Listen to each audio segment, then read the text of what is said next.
So Nige, as part of unpacking this podcast, we're looking at the cultural journey of not only the athlete, but the village that supports the athlete. Yep. And with that journey, there's a lot of good times, there's a lot of victories, there's a lot of tribulations and trials. So as far as you and your cultural journey is concerned, can you pinpoint one of your biggest challenges? For me, and I think it's similar for a lot of people, for me it was saying no, or learning how to say no. Because in our, culturally, we struggle, we aren't taught how to have a voice for everyone, like in my family, I'm there's 7 kids, 7 of us all up, and I'm number 5. All right, so number 1 speaks for all of us, my older brother. So it's like we didn't learn communication skills, right? And then off the back of that, when you get into an environment, now you've actually got to start speaking for one. Yep. Now, on top of that, for a lot of people that don't understand the environment, how do you say no when you when your mum or your dad or your uncle goes, that's a really awesome Warriors, top, our top. Go give it to uncle because he's going back to Samoa tomorrow. Yeah. You know what I mean? How do you say no to that? Because I know I need it for training. So just understanding that protocol around, or the gap between the cultural protocol and I guess the professional athlete or the athlete protocol. I think that's a big one for our people. Massive. Not even anything to do with the athlete. I still struggle with that. Well, yeah, I was like going to say. To say no. Yeah, and you're 67 this year. You know what I mean? So it's like, but it's because it's cultural, right? Because it's cultural. Like it doesn't matter how old we get, we never get older than our parents or our uncles or our aunties. Yeah. And I would agree that that's a challenge for a lot of our people. And I think there's lessons to be learned there in terms of having people around you who can give you the tools to be able to say no. I think that goes for not just Islanders, but in particular Pacific people who have grown up and always wanting to do things for other people, But for me, I actually go back further than that as far as a cultural challenge for me. For me, and I don't know whether you were like this, but it was accepting my culture to begin with. Because there was a time growing up, I didn't know when I was younger what I had. We didn't have a lot, but to me, we had what we had, and I was happy with it. It was only when I got a little bit older and into secondary school where you could see and sort of piece together, well, I don't have a lot actually in material things. And that made me shame. yeah. Because here I was thinking, I don't have a lot. And so accept it, and I thought that was part of who I was. So for me growing up, and I'm saying like 10, 11, 12, accepting that I was Samoan and being proud to be Samoan was a struggle for me. But that was New Zealand at the time, right? Yeah. So, would you say that that's fair? Would you say that there's a lot of, I wasn't the only one? Yeah, and I think so. Still some kids now who struggle with that. Yeah, and there's, I think, so when you grow up in an environment that I guess constantly sort of says you only belong here, there, right? You're in the factories, or you're the bouncers at the club, which still happens now, If you're a big Islander, you're a bouncer. And you're doing security somewhere, or you're playing sports somewhere, in America, you're an NFL player. And if you got a big beard, you can sing and play guitar. yeah. So it's like, everybody plays guitar. Yeah, it's like these boxes that we've been put in, but they were put in a long time ago, right? Yeah. So when you're a kid coming into those environments, you don't know how to navigate that. You don't even know what's happening. You just know what you see. And if you're like, oh man, I'm going to school and everybody's got sandwiches and I've got, the food from last night, that's packed in my bag and it can feed 12 of us. That's a cultural difference. Right? That's like actually, you think, oh man, we're poor, we can't get a sandwich, or I can't go to the tuck shop and get a pie. But in the meantime, shucks, I've got to eat the sapsui again. Whereas as you get older, you're like, shucks, that's actually it was really cool that you had sapsui. A difference, but it's just a difference as a kid, eh? Yeah. You don't appreciate it until you look in the rearview mirror, right? But growing up, that's a really good point about lunch. Because who had a container? Your sandwich is like the same. Right? It's like and the brown laptop paper, you got upstairs. It's like the brown paper bag that gets wrapped around it. Yeah. Even Glad wrap. Yeah. We didn't have Glad wrap. It was foil. So Because foil rips. Right? Everybody in the island community, you can cover stuff with foil, but it rips. Yeah, but we use foil because we used it for the umu. Yeah, And that was what was around. Yeah. The 12-liter barrel that you had the massive foil. So when I took my lunch to school, and it was different from everyone else who had the containers. I know that might seem, people might smile about that or laugh about that and chuckle about that, and you and I chuckle about that because we're looking in the rearview mirror at the back. Yeah. But that I found that really hard, and I was ashamed to bring my lunch out, in front of people who had containers and even had Glad wrap around their lunches. So, for me, my biggest cultural challenge was actually trying to find out who I was and being safe and proud. That didn't define who I was. Yeah. It was just the nature of my circumstance. Yeah. But did you have heaps of islanders growing up around where you were? Yeah, that's a good question. Because you were Mangele, weren't you? No, I was in South Auckland and Otahu. Yeah, right. Not many back then. Like, because I grew up in Central, right, in Auckland, right? Yeah. And there was islanders everywhere. Yeah. So when I'd go to school and it was like foil, maybe it took a couple of days and then you'll see, mate, there's about 100 of us that got foil. It's all good. So you're fit. Yeah. So we got over it quite quickly.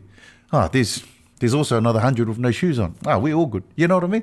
There's also another 100 at Salvation Army getting, because we used to go up there, Surrey Crescent. And I remember sitting on the steps and mum and dad mum would go inside and they'd be at work and just look at clothes that, to try and get clothes for us. And me and my brothers, we went to a school where there was no uniform. Yeah. But the girls, like my sisters, went to school where there was. And I remember asking mum and dad years later, and I went, how come we went to a different school to the girls? And they went, because we could only afford uniform for some of us. Yeah. So the girls went to St. Joe's, Greyland. Yeah, in Greyland, and the Catholic school, and they went there, and me and my brothers went to the public school. And it was like, good luck, man, there's your foil, where you go. And the girls all look nice and stuff, do their hair and all that, and I've seen all their photos. And, our photos are like, mate, But it's like, you don't think about that stuff. It was that's just how it was, So I don't think me culturally growing up was like my experience. Was your experience understanding the culture or being comfortable in it? There was a lot of parts along the way, but then it's almost been immersed too much in it, where it's like, oh, we're not allowed to say no. Like I remember I was mowing the lawns one time. I think I was about 18, 19, and I just started playing into the professional environment then, right? And I remember I'm mowing the lawns at home, and Mum comes out and on the balcony, and we got a big yard, and she goes, when you finish, and she's saying in Samoa, when you finish, then mow the neighbours' lawns after that. And I'm like, why did you come and mow it yourself? Yeah, in your head, what are you doing? You're doing this. When you go already. But I don't say no to the parents because there's a cultural protocol there, So there's that fine line between, and that was for me. It was like just understanding that line between what's culturally appropriate in our world, and then, as an athlete, not like, so this is my day off, and now I'm going to be mowing lawns for 6 hours. But how do you sort of manage that as an individual, and then as an individual athlete on top of that? I guess it's kind of like different but same, because I want to say to people who are plugging in right now, regardless if you're an athlete or not, who may have been struggling with their identity, that you're not defined by whatever is happening around you, and it's a beautiful thing to embrace your culture. That's not your culture. What I experienced, but I put it down to my culture. I put it down to me being Samoan, and that's what it was to be Samoan. I had to wrap my lunch in foil, but that's not it. Yeah. Does that make sense? Yeah. So I just want people to understand and know that if they are experiencing that, or if the young ones who are watching right now, that's not who you are as a person. Don't be defined by whatever that is. Yeah. So and that's right, because one of the So when I finished playing and I started working behind the scenes, right, at head office, and I was working in wellbeing, right, so I'm wellbeing manager NRL, and we're in Sydney. One of the biggest challenges that I found early on with a lot of our Pacific players, and I was sort of working across the board, but then did extra stuff with our Pacific guys and their families and the communities. One of the biggest things I found was that a lot of them weren't comfortable in their own identity. Yep. Which was massive. And it's like, and then also, What did that look like? well, so say a lot of their parents were two different cultures. So if I look at my brothers and a lot of the boys in our family, I don't know if it worked out this way, but a lot of the guys in our family married, like, Samoan boys, but all married non-Samoans. Yeah. Lebanese, my wife's Fijian, Indian, German, Yep. Rarotongans, Yep. Māoris. A lot of the boys in our family, and I don't know if that's just because of the girls in our family that pushed us away. All of my sisters and cousins. But I don't know. But anyway, the kids, where do they fit in? So in the playing group that I was sort of connected with, are the kids, are you Samoan? Or are you Kiwi? Yeah. Are you Aussie? Which one are you? I played with a guy a few years ago at the Bulldogs, Hazem El Masri, right? Yeah. And I remember him telling me one time he's Lebanese, born in Australia. Oh, he was born in Lebanon, grew up in Australia. Went there when he was like a baby or something like that, right? Very young. And he said when he goes to Lebanon, they call him Australian. Oh, there's an Australian guy. But then in Australia, they call him Lebanese. And he's like, so where do I fit? I don't know. Yeah. And I remember him telling me that, and I was like, shucks, we used to get that when we used to go to Samoa. Oh, Do you go to he's from New Samoa? Zealand. Yeah, but yeah, come on, New Zealand, Palangi. Yeah, these are the Palangis from New Zealand. These are the foreigners from New Zealand. And we're like, oh, we're Samoan. And then over here, everyone would call us, you guys are Samoans, you're not from New Zealand. So it was like, so where do you actually fit in? And that was years ago, and it still happens now. It definitely happens now. I mean, you've met my son. Yeah. So my wife is European. My wife is Palangi. Yeah. So my son is Afakasi. Yeah. And he's Fia at the same time. So he's actually had to prove that he's Samoan. Well, that's right. He's very proud to be Samoan. I think it's a culture that he gravitates towards. All his friends, for the most part, most of his friends are Islanders and Samoan. So he's had to prove to the outside people that he's Samoan, and he's actually been ripped apart by people on the outside saying, who are you? Yeah. And so that has an impact on a young kid. Everywhere. Right? And that's not sports, that's life. Yeah, true. Yeah. It's massive everywhere, and I think it's a big challenge for kids. Like my kids are the same. Yeah. Multiple sort of backgrounds, I guess. And I remember, so I'm doing a bit of work now to Samoa, right? So I'm in camp with the guys and we're doing bits and pieces. But one of the things we have to make sure everyone understands in camp for our campaigns is that we don't have percentages. I did some work, so if we go back, I did some work with this Indigenous Australian guy, right, a few years ago. And he said this thing, and it was awesome, and I'd always remember it. And he said, it doesn't matter how much milk you put in the coffee, it's still coffee.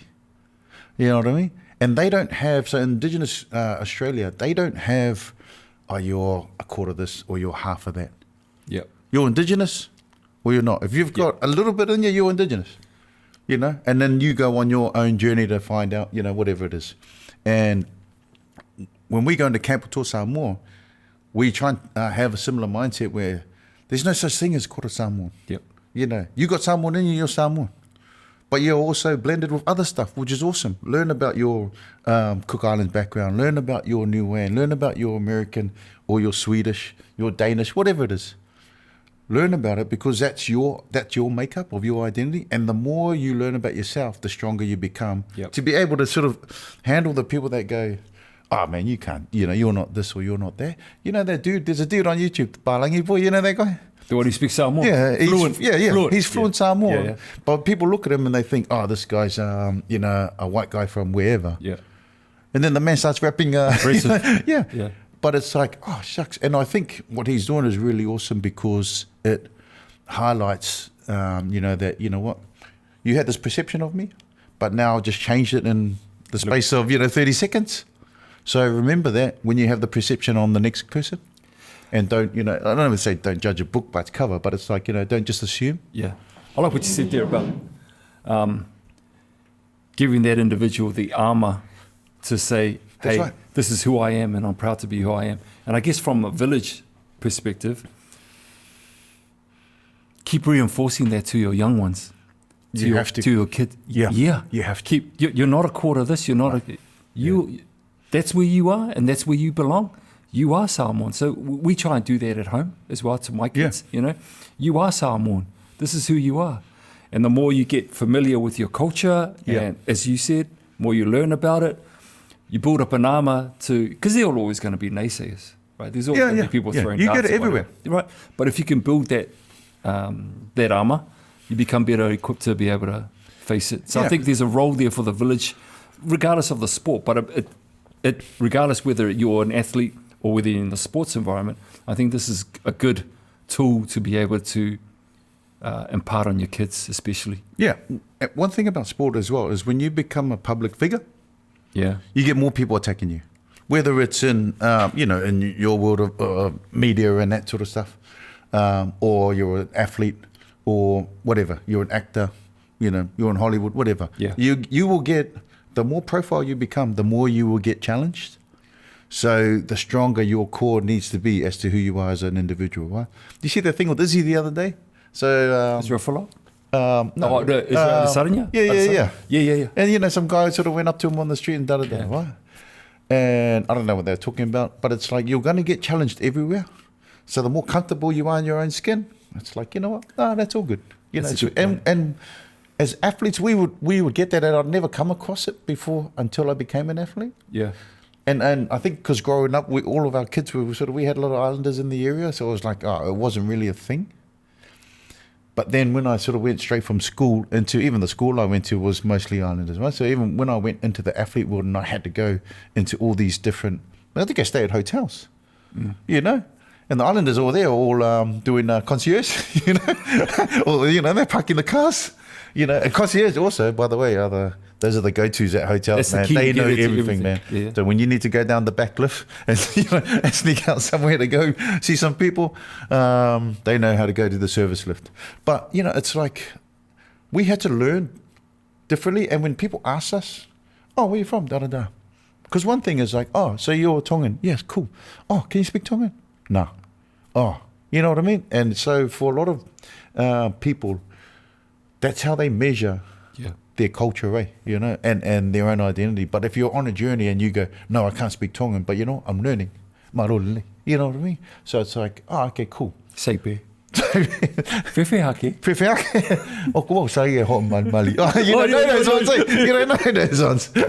But it's like, but that's the stuff. Because I don't think people can attack you if you're on a journey. Because the journey never ends. Yeah, you got to be comfortable in your skin to be able to say that. But you have to be comfortable. Yeah, that's right. Yeah. And you might go, yeah, I'm fair, but I'm still learning talofa. Well, mate, oi. Yeah. All good. That's actually the good point. And people can't challenge you. No, and they respect that. Yeah, for the most part. That's one of those checkmate ones. Yeah.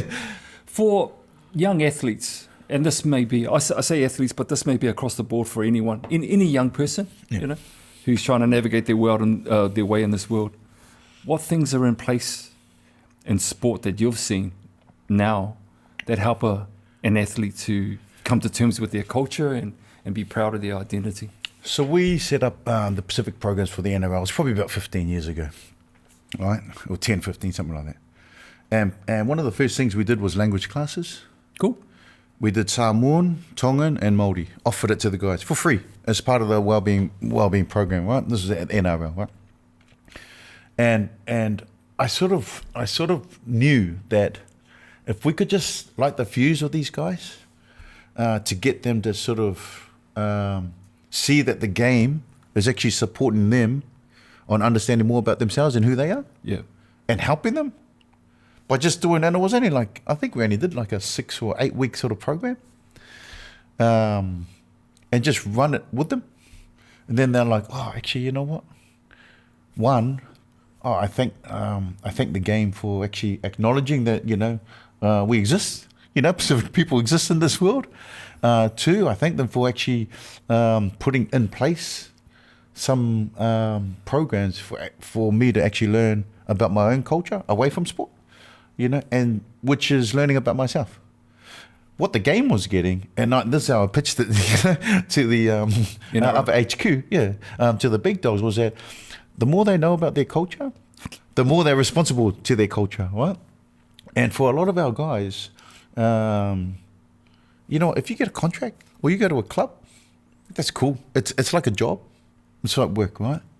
Oh, well, I'm leaving that job. I'm going to another job. I'm sick of this. I'm going there. So there isn't really as much depth towards my connection with you. But wherever you go, you're taking your culture with you. So if we can get them to understand how to be a lot more culturally comfortable in the environment, what happens is that, okay, sweet, you know what? This is where I'm learning about who I am, and I'm learning my language, and I'm learning my songs and whatever it is. I'm actually going to do right by this environment. So this environment says, I can't go out and, do this and do that. Okay, cool. Because I'm learning about myself. Does that make sense? Yeah, and I think also as a result of knowing who you are as a person, you're only going to be of benefit to the NRL. Yeah, and you're a better person, or to that club, or to rugby, and you become a better person. That's right. They benefit out of So they get a better brand, yeah. They get a better ambassador, they get a better role model, and all of a sudden, when these guys retire, for these guys as well, there's also an opportunity for them to work behind the scenes or in other parts of the game because of the brand that they've built. Now, if you go this way to the cultural side, now all of a sudden, if their last name is Alu, right? Now all the Alus in Samoa and Vanuatu are really proud. You know what I mean? Because you've taken that name on another level. Yeah. So it was like a win-win for everyone, but we just had to light the fuse. And it was almost like two fuses, one going this way to HQ and the other to the individual and to our people, and just connecting the dots, And once we did that, it really opened up the doors. And, years later, a lot of the guys actually said, you know what, I don't want to play for Australia, or I don't want to play for New Zealand. I want to play for Tonga. I want to play for MMT. The Tongans blew up in 2017, and the whole world, they had flags dancing. People were dancing with their flags all over the world. The Samoans did it, a couple of years ago with the boys, right? So it's like that sense of pride and identity. Yeah. When you light that fuse, it just, and it's a win for the sport and our communities as well. Oh, I think you brought up a really good example. Rugby League did a great job with that, fostering the culture. With players not even want to putting on a black jersey anymore. They want to play for MMT. They want to play for Toa Samoa. I think and you're right, galvanizes a community at the same time. But I actually just want to look at that player who now becomes comfortable in the system, knowing who they are as a player, right? Knowing who they are as a person culturally. So why is it then that some players go on and do really well, and others tip over? Is there part of it that's a result of who they are, accepting who they are culturally? What do you mean by really? Define really well. Yeah, see, because there's a lot of guys who play professionals. Yeah. As soon as they finish playing, they get lost. And that's in sports all around the world. There's people everywhere. Okay, right? let me rephrase that. And this might not even be a cultural question, but you see a lot of our boys and girls. Well, I can't comment on the girls because I haven't seen a lot of Pacific girls or boys, but they maybe fall off the system, fall out of the system, or fall out of favour because maybe they haven't been nurtured along as much as they probably should have, or I don't know. We're going to get into a topic about family pressure, as well. So yeah, no, I'm just thinking of say for example, when you talk about falling off, you mean athletes? Yeah, talking about athletes. I mean athletes, but this could apply to young kids who may not be able to live up to an expectation that they have to be something. Okay. So, well, let's just move into it. The pressure of family on an individual. Let's focus in on the athlete, and maybe you can give us some answers around that, and I can focus in on the village who supports that, and as a parent as well. You're a parent. Yeah. So what about family pressure on that athlete? Now they're comfortable in their space, right? They know who they are, or they're on their journey to knowing who they are. Yeah. Then there's the pressure of mum and dad, Yeah. or the wider family Yeah. on that individual. So one of the things about an athlete, for example, right, and there'll be people everywhere, I guess, is when you're on that journey of your own identity, right, and whatever stage you are in that journey, when you're in the athlete space, you still have your job to do as an athlete, whatever it is. You know, you're training, you're playing games, whatever, right? You're traveling. And so the system will you can actually sort of identify bits and pieces, or the system will help you back and forth here, right? But what happens is that you may continue to grow here, but you still have to turn around and face the other way, which is all your family expectations, Yep. and even potentially your cultural expectations on you. You know what I mean? Because they might be different to what the expectations are on this side, right? So now all of a sudden it's like, well, there's 7 kids. You know, you're the only one that's playing. You know, you've got a scholarship to college, right, in the States, and we want you to go pros. But to go pros, you know, less than 1% of them go pros, right, from college football in the States, right? And I'm guessing a lot of the other sports are similar. So if you're not in that 1% that goes pro and gets paid, then did you fall short of those expectations on your family? Or those expectations from the family, are they placed that way because they don't know the numbers, they don't know the stats? But if they did, they wouldn't be placing those expectations on there. You know, or I don't know. Sure. Yeah, but see, I don't know how many people over in the States, and maybe, you know, I don't know, people reach out to us once we get going on this sort of stuff. Is like, do people go in the States? Do they go, listen, my goal for you is to come out and get a education for free. Come out with your degree. I don't care if you go pros. You know, I don't know. But then if that's the goal, then that means at high school, your goal is trying to get a free scholarship. So there's still expectations there. It's just a bit earlier and it's a bit different, but the expectation's still there. Does that make sense? You know, it's quite tricky, and it's a big challenge. Big challenge. Massive challenge. Yeah. We spoke about it before. We won't go into too much detail because we've spoken about it before. But when I talk about family pressure, it could be also the money ticket out of whatever situation a family is in. A lot of it is. A lot of it is. Yeah. Because for the most part, let's just say a lot of our parents, the village, we're not doing too well. Cost of living crisis is impacting us as a result of it. I won't go into how they got into their position, but they look at their son or their daughter as a way out because they're gifted athletes, right?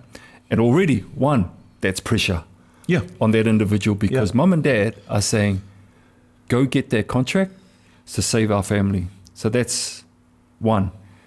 You've seen it while you were playing. You may have seen it even in the rearview mirror right now. Yeah. So give us some tools for the parents to be able to cope with not putting that pressure on their kid to be able to perform to their expectations, not the individual's expectations, to the parents' expectations.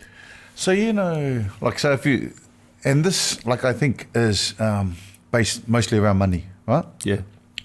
Whereas back in the days, or maybe before sort of sports was an avenue, the pressure would have been on, I'm guessing, the dad and the older brothers to go get a job, go work, right?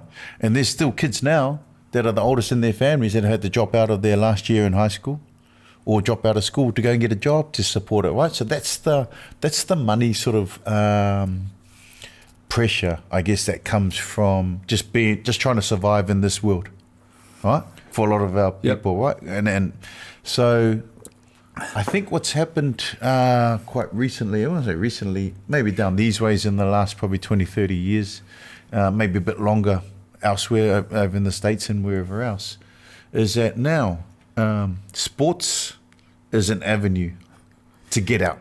Yeah. To get more money in, to be able to sort of, you know, change the lifestyle and the living standards, I guess, for the family and those around them, right? Get a bigger house. We don't need 40 of us in the 2-bedroom house anymore. You know what I mean? So it's like, so how do we get that? And actually, there's another opportunity now, from a parent's perspective, or a family perspective, actually, young Sela over there, he's 12 years old, but he's actually really fast. Let's put a helmet on him and see if he can run with a helmet on, And then if you can, then all of a sudden they're nurturing you to become the breadwinner. Nurturing? Well, that's or grooming you maybe. Yeah. Maybe grooming might be better to become the breadwinner. Yeah. At 12 years old. And as a 12-year-old, you see this, and I was sort of quite fortunate. Like I didn't see any of it. Maybe my brothers and sisters did, but I never saw any of it. But it's like, because where I grew up and when I started playing, I stayed on the house, or at the back of our house was a park. So I just go straight out the back gate and you're in the park. So I didn't need people driving me to training. Whereas now, a lot of the parents have to drive miles and miles to get their kids to and from training, and they'll do it multiple times a week. Yes. So all of a sudden, they see their child. Yeah, because that's a meal ticket. Yeah, that's right. That's the potential future breadwinner. Yeah. So you know what? Let's put all our focus on this one. Yeah. So then that one's sitting in there in the car valley going, "Shucks, I'm going training. Are you sure you're going to take me 6 hours? Are you sure?" Yep. Okay. Yep. And then you go through. And if that keeps happening to you at 13 years old, 14, 15, 16, you get to 17, you might get a deal somewhere or you might get an opportunity somewhere. Then you get injured. Done. That's a different challenge. Yeah, you know what I mean? Like there's so many different layers to the expectations. Yeah. And you know what? The family might not even put the expectations on, but that's just what the kid feels. Yep. Can you give that athlete some advice right now who may be feeling the pressure? And I'll talk to it from a village perspective, from a parent's perspective. How old is the athlete? I don't know. Let's just say because 16. you know what? If they're 12 years old, they're not saying anything. No, not 12. Well, no, not 12. Let's just say, let's be kind of maybe realistic. 16, 17. What would you say to that athlete who may be going through that? 17, 18, or whatever. A young athlete, boy, girl. What would you say to that person who's dealing with that pressure? There's probably not a lot you can say, but what would you encourage them to do? So if I was a 16, 17-year-old, or if I was talking to someone, right, who was 16, 17, yeah, and you were feeling that, you're not feeling a bit right, or there's a little bit of pressure that's coming, that's on your shoulders, and you just need a release, because more than likely if you're able to talk to your parents or your guardians or whoever's sort of helping you and potentially putting that pressure on, if you're comfortable doing that, have the conversation.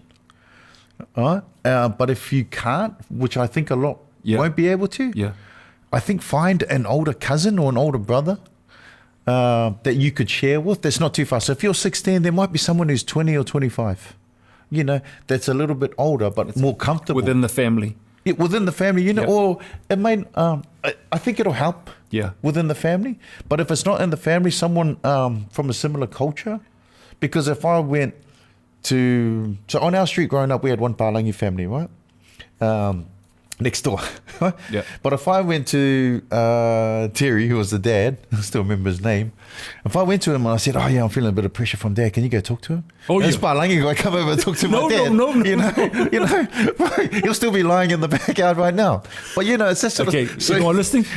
Don't get your Palangi friend to talk to you or something. No, but you know what? Unless you're Palangi and you go through it, that's cool. Yeah. So I think it helps if it's not someone within your family unit. Or your cousins, it might be an older sibling or a cousin that's a bit older, or even a younger auntie or younger uncle that can be that bridge. That would be my first port of call, as opposed to going someone. But if there's no one within the family, and then another person, it might be with a similar cultural background, right? So it could be someone at church, for example, because this person has to, if they're talking to your mum or your dad or your guardians, whoever it is, that person has to accept the information from a person that they have respect for. You know what I mean? Absolutely. So if it's someone, whether it's someone from the church or someone from the community, community leader, or just someone that's like, okay, this is my little brother. He just told me that my son told him this. Okay, okay, sweet. It takes a lot of courage for you. Sense. Yeah, it does. Yeah, that makes sense. Yeah. I think that's really good advice for a young person, boy or girl, young lady, young man. But that's why I gave your boy my number. He doesn't want to talk to you. But it's true. I actually introduced my son to Nigel, just so But he can get it. But see, here's the thing. It does take a lot of courage for a young person. And if any young person is listening to this right now, we strongly encourage you. It does take courage but once you do it, once you connect with somebody very close to you, as Nigel has just pointed out, that's the first road to letting it off your chest, off your heart, and the anxiety will hopefully come down. Yep. But you have to be able to be courageous enough to talk to them. I've got another one. Well, let me say something. Because sorry. You've talked for like But half it's an part hour. of that. It's part of that. You come The back coach to and the trainer Oh, yeah. are other people you can contact. Yes. Go. Yeah, Now yes. go. No, go. Very, very good. But your point is talk to somebody. Yeah. It takes a lot of courage, but talk to somebody. Okay. Yeah. Very important. From the parents looking down at the kid. Tell me. Tell me. Tell me. Okay. Let me just say to parents listening who've got maybe talented kids who are athletes. Every parent's got talented kids, also. Every parent. My bad. In their eyes. Yeah, my bad. Yeah. That's one of the problems. But can I just say, the more pressure you put on your child, regardless if they're an athlete or not, the further away that child is going to get away from you. Mm. And so I know some people might be going, you don't know what you're talking about. Maybe I don't. I've got kids. You've met my son. Yeah. He just moved away. By the way. But what I've learned as a parent is to be able to provide support for my kids, to let them know that there are people there that they can connect with, right? And let them know it's okay, whatever they're going through, whatever situation it is, mum and dad are there, or mum or dad or whoever will support you 100% regardless of the decision you make. Because it's not your dream. Mm. Sometimes people think that it's their dream that they want to live through their child. Yeah. Would that be fair? Right? Yeah. So all I'm saying is try and put the best support around your child, whatever that looks like for you. Ensure and make sure that your child knows that they are loved, full stop. Take away the sport. Take away everything else. Just make sure that you're connected with your child to make sure they're loved. And then put people around that person. Because as you know, as mum and dad, I could say to my kids the same thing over and over and over and over again. Goes in one ear, out the nostril. But if you were to come along and say exactly the same thing to my son, oh, yeah, and hey, Dad, remember what Nigel said about if my attitude is right, I'm going to be okay? And then I'll go, yeah, you're right, son. You know what I mean? Yeah. So I'll just leave it there for that. Okay, I have one thing, which complements it. Sure. So you know what you said about putting support around the kids, right? Yeah. Whether they're athletes or not. Yeah.